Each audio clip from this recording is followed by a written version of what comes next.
Čo počúvaš v aute teraz? Ako vypočujem si všetko, ale ten kontrafakt je pre mňa top. Skrytý talent na futbal, ale aj na prebalovanie, ten Martin Škrtel. A ty si nechávaš napríklad kopačky z nejakých zápasov?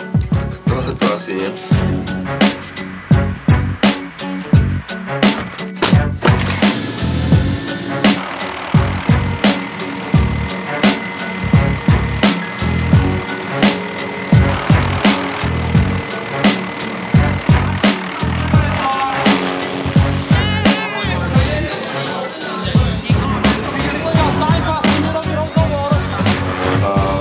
Máte viac možností, ale... Ďakujeme veľmi pekne, že ste prišli a pozdravujeme určite všetkých aj von.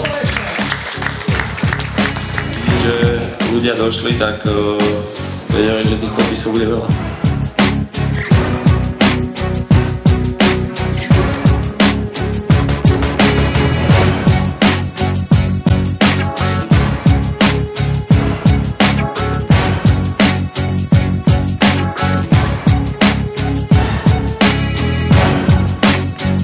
Takže 1 euro, od Nike 1 euro, od teba za každého, kto dnes príde. Doris, ty si prepasla Martina Škrtela. Tuto ešte v aute, ešte sa môžeš s ním pofotiť.